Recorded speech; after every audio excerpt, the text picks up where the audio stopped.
우리 함께 인사합시다. 할렐루야. 더 큰 소리로 우리 좀 인사할까요? 할렐루야. 네, 여러분 옆에 너무나 소중한 분들이 좀 앉아 계시는데 정말 소중하게 여기십니까? 정말이죠? 네, 그렇다면 오늘 하루 어떻게 보냈는지 안부를 물으시고 축복해 주셨으면 좋겠습니다. 네, 같이 좀 인사를 나눌까요?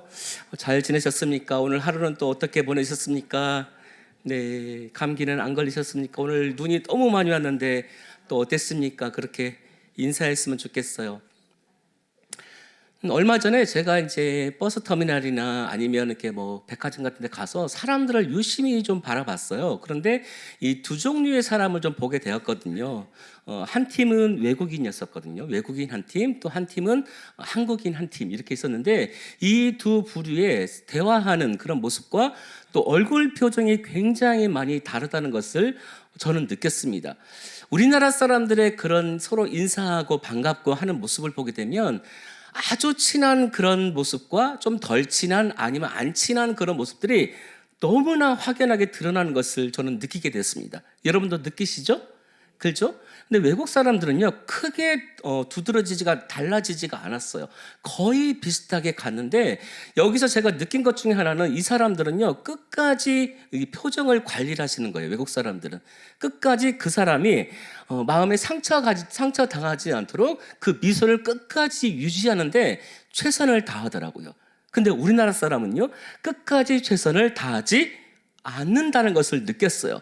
그 몇 초가 굉장히 중요한데 그 몇 초 동안을 참지 못하고 그냥 표정이 바뀌어버리는, 그리고 다음 화제로 이어져가는 그런 모습들을 좀 보게 되었는데, 제가 왜 앞에 서두에 이런 말씀을 하냐면 우리 대언교회 성도님들만이라도 일주일에 저희가 한 번 만나잖아요. 지난 수요일 날 만났고 또 오늘 이렇게 한 주일 동안 만났는데 궁금한 게 너무 많을 것 같은데 궁금하지 않은 것 같아요. 그래도 많이 궁금하시죠? 우리가 표현을 하지 않더라도 아마 그런 궁금한 점들이 많이 있을 거라 생각합니다. 그런데 여러분 표현을 해야 돼요. 제가 어제 아내랑 이런저런 저런 얘기를 하면서 얘기를 했는데 왜 아내가 저한테 그러는 거예요? 왜 표현을 하지 않느냐? 그래서 제가 그랬죠. 너무 피곤해서 그런다고. 요즘 이제 대형교회 새로 와가지고 적응하고 막 이러고 저러고 하면서 일이 너무나 많다 보니까 정말 집에만 가면 정말 밥 먹고 바로 자야 되는 그런 상황이 생기더라고요. 근데 아내가 하는 말은 뭐냐면 밥 먹고 바로 눕지 말라고. 살찐다고 저한테. 그러면서 좀 왔다 갔다 하라고. 그런데 이게 생각처럼 그렇게 되지를 않는 거예요. 여러분도 그러시죠?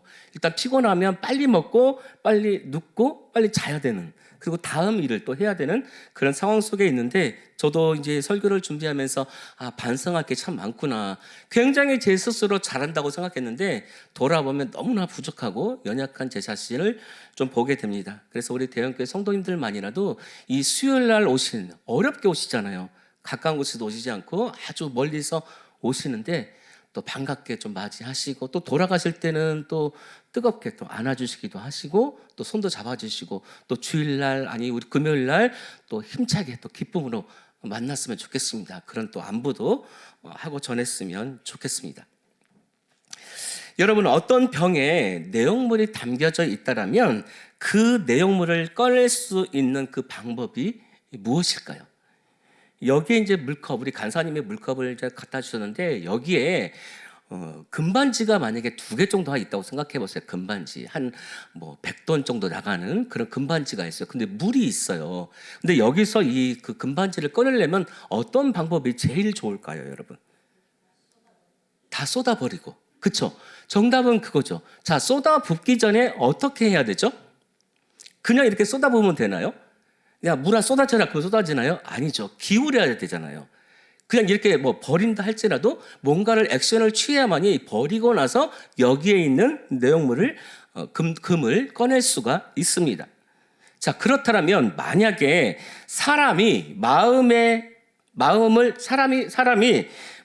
병이라고 한다면 그 사람의 마음이 어떠한지 알 수 있는 방법은 뭘까요?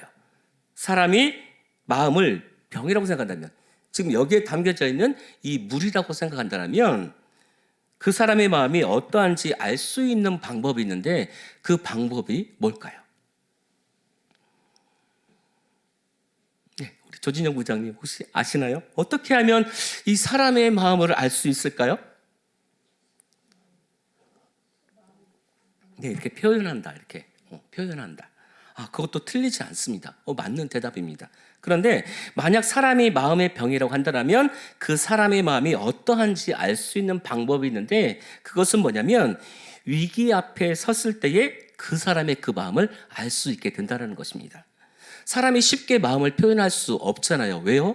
그 사람이 어떠한지 모르잖아요. 그런데 어떠한 위기, 어떠한 어려움이 처해지게 된다면 그 사람의 마음이 그대로 드러나게 된다는 것입니다.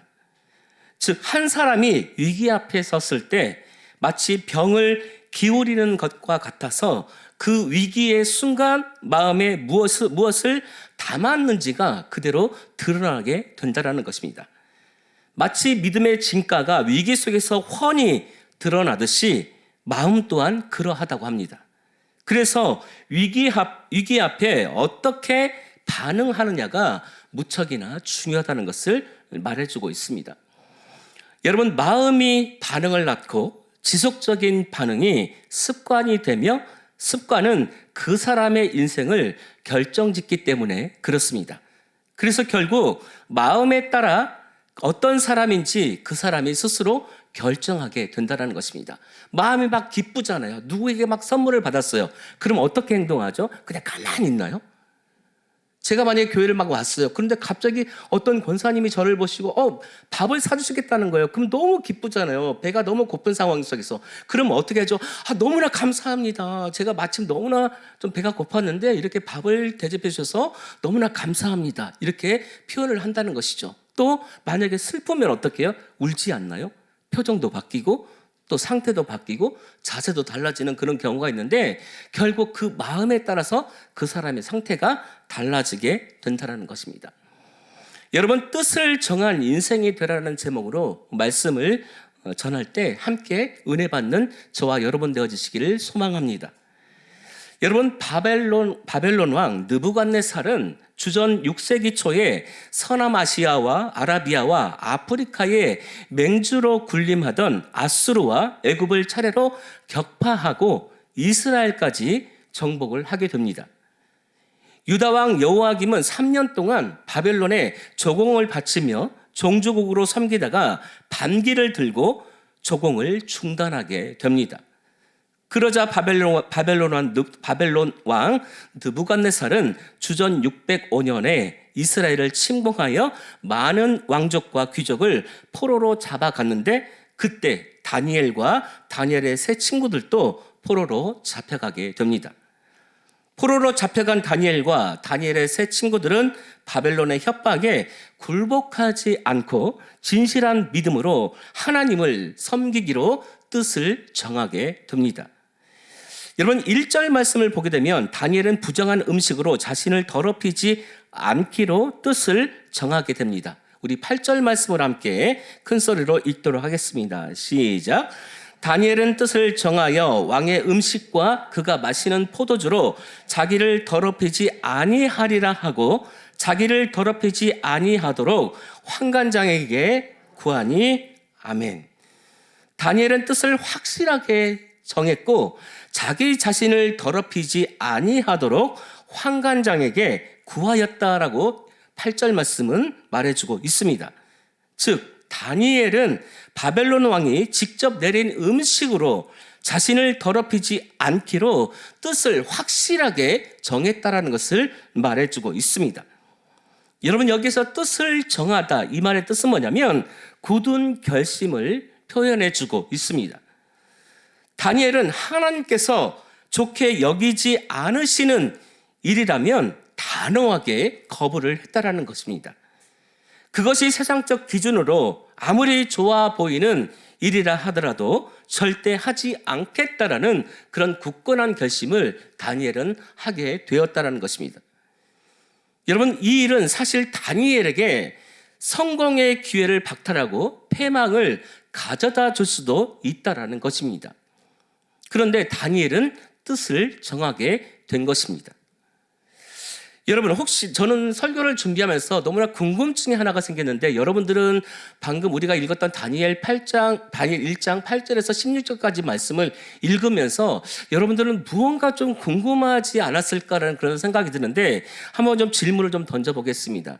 여러분, 혹시 바벨론 왕이 직접 내린 그 음식이 왜 더럽고 부정한 음식이라고 했을까요? 한번 생각해 보십시오. 궁금하지 않으세요?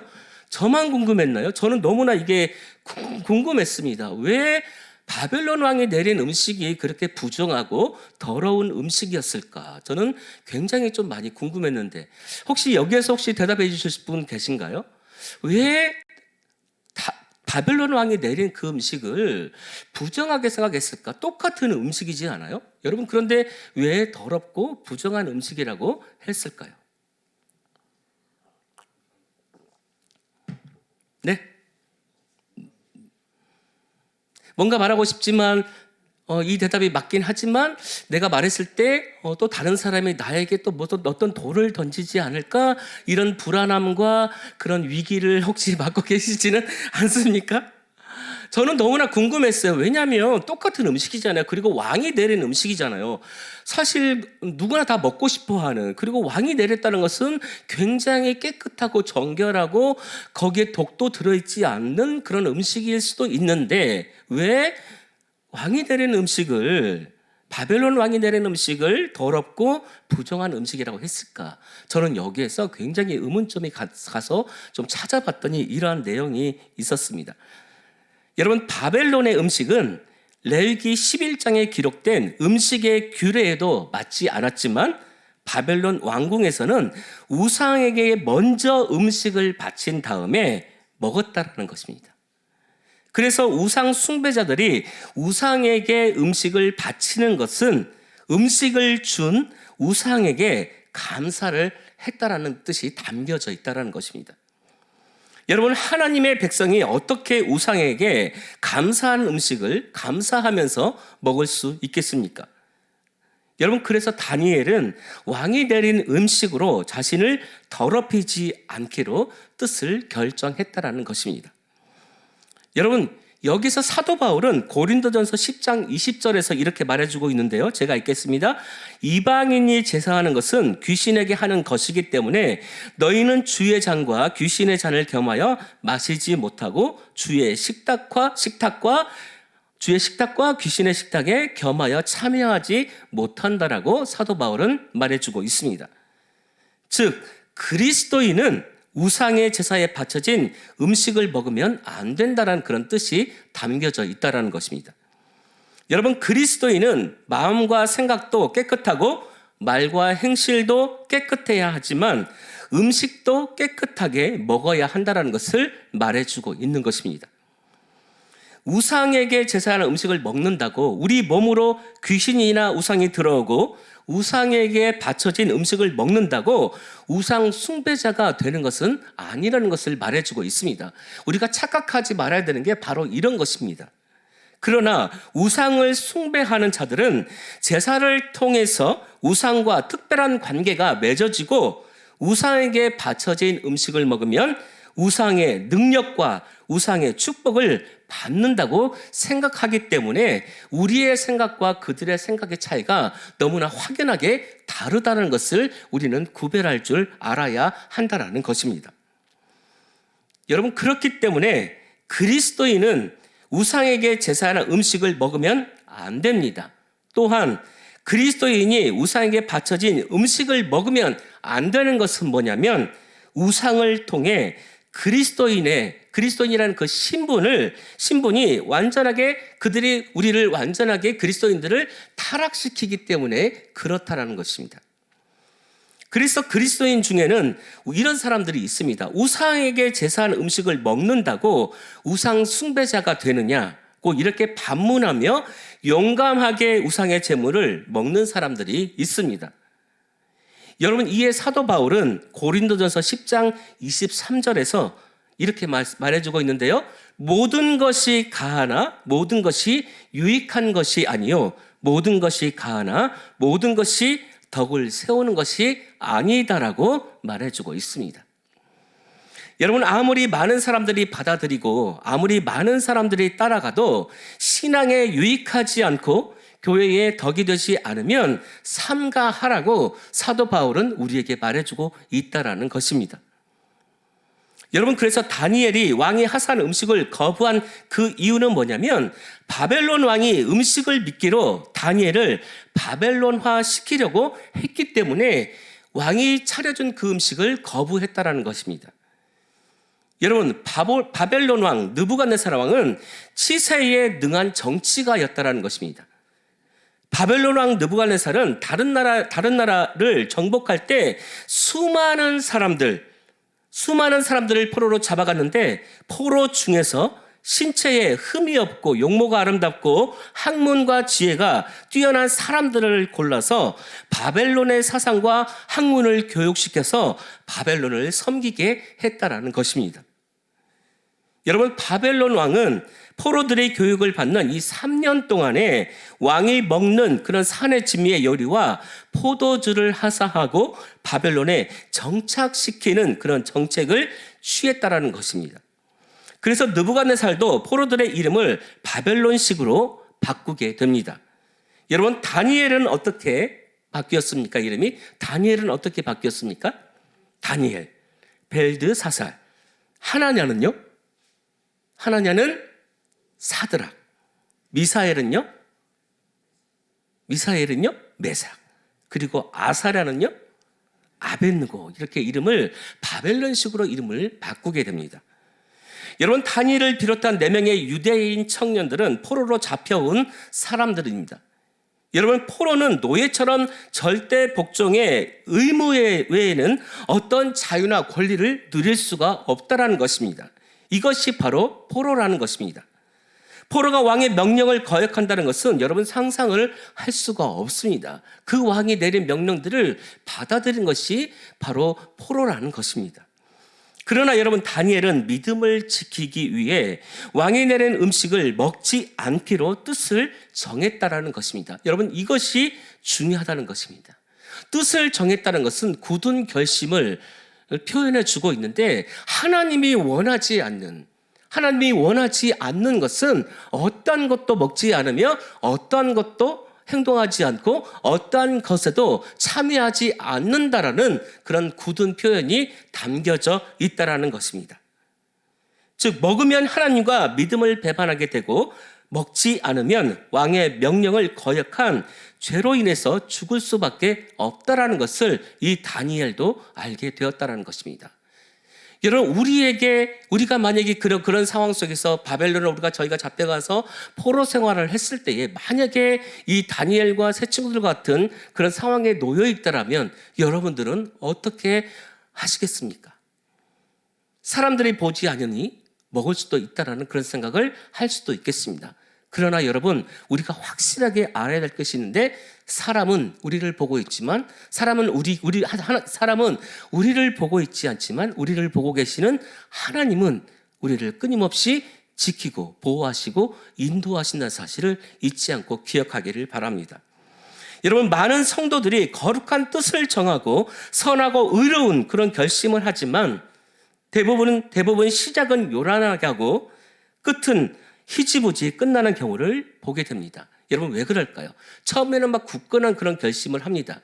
여러분, 12월 31일 날 여러분은 어떤 그런 결심을 했습니까? 저희 교회에서는 이제 송구영신 예배가 없었는데 만약에 우리가 송구영신 예배를 드리고 12월 31일 날 이제 10, 9, 8, 7, 6, 5, 4, 3, 2, 1 하면서 이제 새해가 밝았습니다 하면서 우리 막 기도하는 그런 모습들 있잖아요. 만약에 그런 상황 속에 있다면 여러분들 기도하는 거 있잖아요. 결심하는 것들이 있잖아요. 혹시 그런 결심들이 1월 1일 날 결심했던 것들이 지금 잘 지켜지고 유지되고 있습니까? 그런 분들도 계시겠지만 대부분은 그렇지 않습니다. 왜 그럴까요? 왜 이렇게 굳건하게 결심을 했는데 이루어지지 않을까요? 그것은 뭐냐면 믿음이 약해서 그렇다는 것입니다. 그리고 우리의 결심이 굳건하지 않았기 때문에 굳건하다고 생각했지만 그렇게 크게 굳건하지 않았다는 것이 바로 우리의 모습에서 나타나게 된다는 것입니다. 많은 성도들이 거룩한 뜻을 정하고 선하고 의로운 그런 결심을 하지만 대부분 시작은 요란하게 하지만 점점 희미해져 가는 것은 뭐냐면 믿음과 거기에 따른 용기, 거기에 따른 실천이 너무나 드러나지 않기 때문에 그렇다는 것입니다. 여러분, 하나님께서는 믿음을 지키기 위해 노력하는 자녀들을 반드시 도와주십니다. 믿으십니까? 하나님은 노력하는, 그리고 믿음을 지키기 위하여 노력하는 성도들, 노력하는 자녀들을 지키시고 보호하여 주십니다. 자, 우리 9절 말씀을 한번 크게 읽도록 하겠습니다. 시작.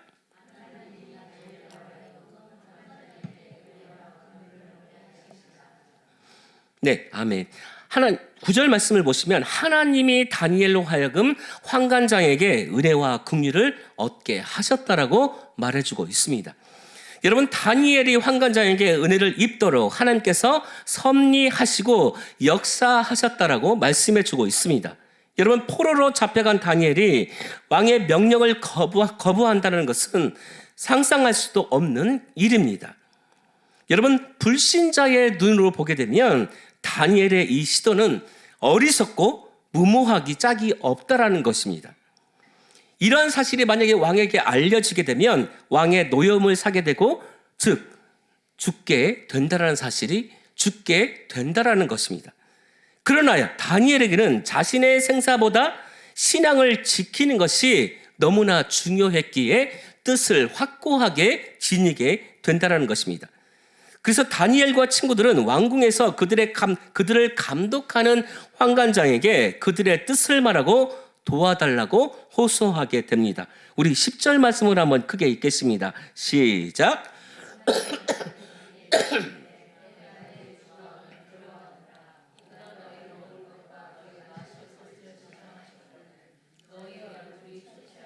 같은 또래의 소년들만 못한 것을 그가 보게 할 것이 무엇이냐?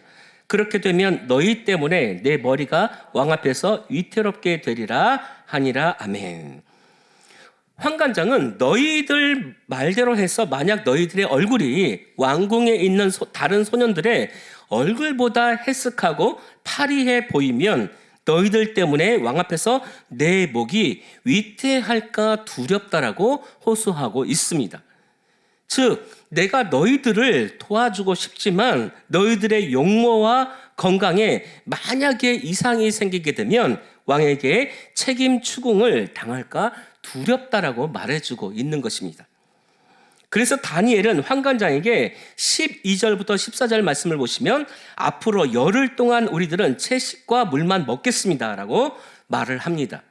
열흘 후에 채식과 물만 먹은 우리와 왕의 음식을 먹은 사람들을 비교해서 우리의 얼굴이 왕의 음식을 먹은 소년들보다 못하고 만약에 초췌하면 그때는 당신의 뜻대로 따르겠으니 열흘 동안 우리를 시험해 보라고 제안을 하게 됩니다.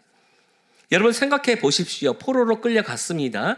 그리고 왕의 진미를 거절하게 됩니다. 그리고 거기에 따른 이유를 대고 있습니다. 여러분, 이게 가능하다고 생각하십니까? 이건 가능할 수 있는 일이 아닙니다. 왜 그렇죠? 포로는 자기의 주장과 자기의 의견을 말할 수 없습니다.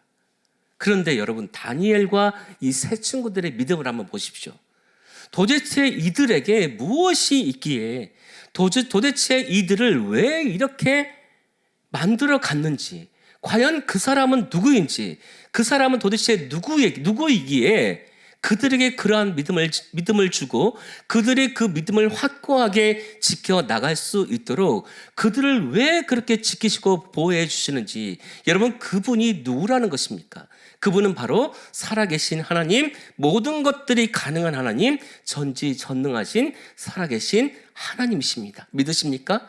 하나님은 언제나 우리와 함께 하십니다. 그 하나님은 우리와 함께 하시고 우리가 자나깨나 어딜 가든지 누구를 만나든지 그 하나님은 언제나 우리를 지키시고 보호하시고 인도하시는 임마누엘의 살아계신 하나님이기 때문에 그렇습니다. 여러분, 환관장은 다니엘의 제안을 받아들입니다. 여러분, 이것도 가능하지 않는 것입니다. 그런데 그 제안을 받아들이게 되는 것입니다. 약속한 대로 열흘 후에 채식과 물만 먹은 다니엘과 왕의 진미를 먹은 소년들의 얼굴을 비교했습니다. 여러분 이후에 어떻게 되었습니까? 우리 15절과 16절 말씀을 한번 읽겠습니다. 시작.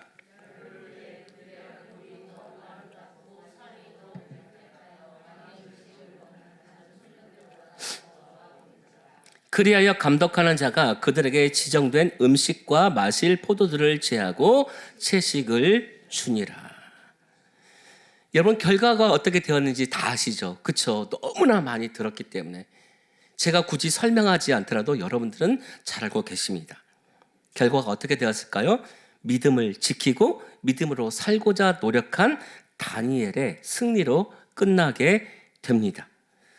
우리 사랑하는 대형교회 모든 성도 여러분, 그리스도인들이 왜 신앙에 실패할까요? 왜 그리스도인들이 신앙에 실패를 하게 될까요? 여러분 실패하는 이유가 뭐라고 생각하십니까? 왜 실패를 할까요? 똑같이 하나님을 믿고 기도하고 말씀 보고 또 찬송하고 날마다 모여서 예배하고 교제하고 그런 일들을 매일 반복하고 있는데 왜 우리는 이 신앙생활에 있어서 실패를 하게 될까요? 그것은 뭐냐면 하나님을 향한 믿음이 진실하지 못하고 하나님 앞에 하나님의 말씀 앞에 철저하게 순종하지 않는 모습이 있기 때문에 우리는 실패하게 된다라는 것입니다. 매일같이 우리는 외칩니다. 전능하사 천지를 만나신 하나님 아버지를 내가 믿사오며 라고 이렇게 고백합니다. 그리고 신앙 고백을 하고 주기도문을 하고 교회에서 진행하고 있는 위드 바이블을 하고 있는데 변하지 않는 것은 도대체 뭘까요? 똑같이 외칩니다. 똑같이 말씀을 사모하고 기도하고 또 사도신경과 주기도문을 외치고 그렇게 모든 것을 끝마칩니다. 그런데 우리는 왜 우리의 삶에서 그러한 것들이 변화되지 않고 매일에 반복되는 그런 삶들을 반복하면서 그렇게 살아가고 있을까요? 여러분 함께 좀 따라해 보실까요? 하나님을 믿지 못하고 큰 소리를 할까요? 하나님을 믿지 못하고 하나님께 맡기기를 못하기 때문에 그렇습니다. 하나님을 믿지 못하고 하나님을 믿죠. 누구나 다 하나님 믿지 않나요? 여기 계신 우리 성도님들 하나님 믿지 않나요? 다 믿는다고 대답합니다. 그런데 그 하나님을 철저하게 믿지 않는다는 거예요. 철저하게 순종하지 않기 때문에 우리의 신앙이 처음에는 뜨거웠으나 점점 다가갈수록 그 신앙이 서서히 식어지는 것을 보게 된다는 것입니다. 그렇기 때문에 우리의 믿음의 분량에 따라서 연수에 따라서 날로 장성해져가는 그런 모습으로 나가야 할 터인데 우리의 연수는 그렇게 나가지 않는다는 것입니다. 우리가 매일 모여서 기도하고 찬양하고 예배하고 아멘을 외치고 있지만 정작 우리의 교회에서는 그런 역사가 나타난다고 생각하고 있지만 우리가 이 교회를 박차고 나가게 되면 우리의 가정에서 우리가 접해 있는 삶 속에서 또 우리가 다니는 직장에서 만나는 모든 사람들의 그 앞에서 우리의 믿음이 증명되지 않는다라는 것입니다. 여러분 하나님을 믿지 못하고 하나님 말씀에 불순종하는데 여러분 어떻게 하나님의 기적이 일어날 수 있겠습니까? 주어진 역경과 환경이 불가능하고 인간의 경험과 지식으로 이해되지 않는다 할지라도 하나님의 말씀에 순종할 때 하나님의 기적은 저와 여러분 가운데 일어나게 될 줄로 믿습니다. 여러분 현대 그리스도인들에게 문제가 무엇이라고 생각하십니까? 현대 교회를 다니고 있는 많은 성도들에게 문제가 하나 있는데 그 문제가 여러분 뭐라고 생각하십니까? 그것은 아는 것은 많지만 믿음이 없다라는 것입니다. 아는 것은 너무 많아요. 들은 것도 너무나 많아요. 요즘에 유튜브가 너무나 잘 돼 있고 다양한 목사님들의 다양한 어떤 그런 간증거리들을 너무나 많이 듣는 것이 어쩌면 이것이 우리 안에 그런 문제가 될 수도 있겠다라는 것입니다. 그런데 듣는 것은 너무나 좋으나 삶의 변화가 없기 때문에 믿음이 행동이 따라주지 않는다는 것을 말해주고 있는 것입니다. 하나님을 믿는다고 하면서도 믿지 못하고 하나님께 맡긴다고 하면서도 완전하게 맡기지 못하기 때문에 그런 상황이 벌어진다는 것입니다. 여러분에게 질문하겠습니다. 다니엘이 환관장의 마음을 움직였다고 생각하십니까? 어떻습니까? 다니엘이 환관장의 마음을 움직였다고 생각하십니까? 여러분 확실하게 알아야 됩니다. 여러분 하나님께서 환관장의 마음을 움직여 주셨습니다. 믿으십니까? 우리가 정확하게 알아야 할 것이 있는데 하나님께서 환관장의 마음을 직접 움직이셨습니다. 우리 9절 말씀을 한번 읽도록 하겠습니다. 시작. 하나님이 다니엘로 하여금 환관장에게 은혜와 긍휼을 얻게 하신지라. 아멘. 하나님이 다니엘로 하여금 환관장에게 은혜와 긍휼을 얻게 하셨기 때문에 그런 놀라운 일이 일어나게 됐다는 것입니다. 즉 하나님께서 환관장의 마음을 직접적으로 움직여줬기 때문에 하나님의 놀라운 역사가 일어날 수 없는 상황인데 일어났다는 것을 말해주고 있습니다. 여러분 사도 바울은 빌립보서 4장 13절에서 이렇게 말씀하고 있습니다. 함께 읽을까요? 내게 능력 주시는 자 안에서 내가 모든 것을 할 수 있느니라. 여러분 우리가 삶을 통해서 이 말씀을 그냥 문자적으로만 해석하지 않았으면 좋겠습니다. 누구 안에서요? 내게 능력 주시는 자. 누가 능력을 주시죠? 하나님이 우리에게 능력을 주신다는 것입니다. 하나님이 다니엘로 하여금 그 환관장의 마음을 바꾸어 줬기 때문에 그런 놀라운 역사가 일어났다는 것입니다. 그래서 하나님이 곧 능력이라는 것입니다. 우리가 능력이 아니라 하나님의 이름에 능력이 있다는 것입니다. 말씀을 맺겠습니다. 그리스도인이 뜻을 정하여 그것을 지켜내기란 여러분 매우 어렵습니다. 특히 세상 사람들이 보편적으로 흔히 행하는 일들인 경우에는 그것을 거부하기가 너무나 어렵습니다. 얼마 전에 어떤 교회 집사님을 만나게 되었습니다. 그분이 저에게 고민을 말합니다. 그 고민은 뭐냐면 교회를 열심히 다니는 안수 집사님이시는데 회사에서 회식을 하게 되면 꼭 술을 마셔야 된다는 그런 말씀을 저에게 해주십니다. 그게 굉장히 어렵다는 거예요. 집사이면 그분이 그래요. 집사이면 좀 괜찮겠는데 안수 집사라는 거예요. 여러분 여러분에게 술을 권하는 그런 동료들에게 여러분 어떻게 말해주고 싶습니까? 여러분 어떻게 말해주고 싶습니까? 아주 오래전의 일인데 저는 이런 경험을 한번 했습니다. 친구가 이제 결혼식을 한다고 그래가지고 이제 그날 내일이 만약에 결혼식이면 오늘 저녁에 무슨 단란주점 같은 데를 이제 거기서 이제 친구들이 한 10명 정도가 모였는데 거기서 막 정말 노래를 한 곡씩을 막 부르고 있는 거예요. 갔더니 이제 막 술이 취해가지고 이제 막 곤드레만드레 막 그렇게 하고 있습니다. 그런데 저한테 한 친구가 다가왔어요. 저한테 그러는 거예요. 와서 좀 노래를 좀 불러라. 저는 여기에 제가 마음이 굉장히 좀 어려웠습니다. 제가 그때 마음을 정한 게 있었거든요. 정말 세상적인 교회를 다니고 그때는 제가 신학교를 다니지 않은 그때 그렇기 때문에 제가 그때 그러면서 이제 신학교를 가려고 하는 상황 속에서 마음을 정한 것이 있었는데 절대적으로 또 사람들 앞에서 나는 예수를 믿는 사람이라고 나는 좀 고백하고 싶다는 그런 생각이 좀 들었습니다. 그래서 한 친구가 저에게 노래를 불러라. 뽕짝을 좀 한 곡 좀 건드려지게 좀 불러라. 그렇게 저한테 제안을 합니다. 여러분 제가 어떻게 했을까요?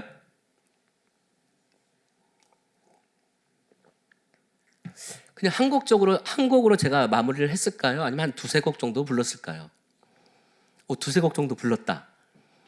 네. 제가 그때 순간 그 몇 초간의 그 갈등이 생겼는데 어떻게 하면 좋을까? 이미 결심한 것도 있는데 이런 상황이 만약에 벌어지면 어떻게 할까? 그런 고민 끝에 그 몇 초간의 그 많은 만약에 이걸 안 부르면 어떻게 되고 만약에 부르면 또 제가 교회를 다닌 걸 뻔히 알고 있고 제가 신학교를 가게 된다는 것도 이제 알게 될 텐데 어떻게 하면 좋을까?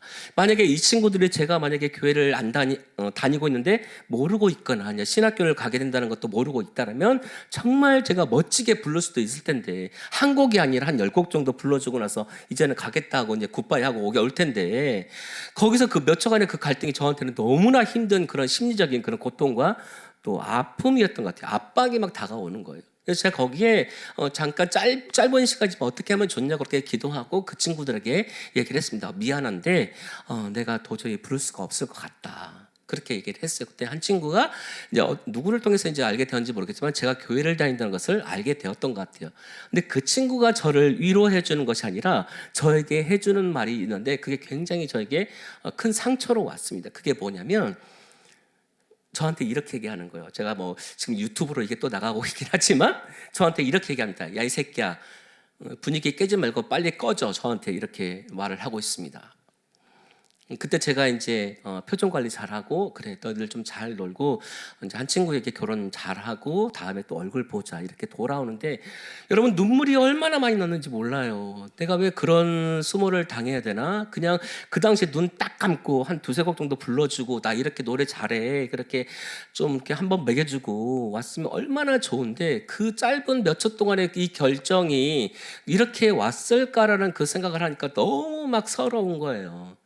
그래서 지하철 타고 오면서도 그냥 막 눈물이 막 나는데 굉장히 좀 많이 힘들었습니다. 여러분 그리스도인이 뜻을 정하여 그것을 뜻을 정한다? 이것은 굉장히 어려운 일입니다. 세상 사람들이 보편적으로 흔히 행하는 일들의 경우에는 그것을 거부하기가 여러분 어렵다는 것입니다. 그만큼 세상 속에서 우리가 그리스도인으로 살아간다는 것은 매우 어렵다는 것입니다. 세상에 휩쓸려버린 그리스도인으로서 뜻을 정한 그런 굳은 결심이 여러분 하루 만에 쉽게 무너지기 때문에 그렇다는 것입니다. 그러나 여러분 그것이 내 안에 계신 성령이 나를 거룩하게 하시려고 주신 마음이라면 그리고 그것이 하나님으로 인해 세워진 뜻이라면 쉽게 무너뜨리지 마시기를 소망합니다.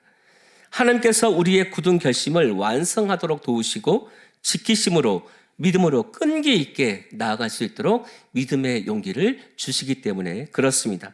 그래서 여러분 주어진 삶 속에서 세상과 타협하기보다 세상을 능히 이기는 거룩한 하나님의 자녀로 뜻을 온전하게 정하며 살아가는 우리 대언교회의 모든 성도들이 되어지시기를 간절히 소망합니다.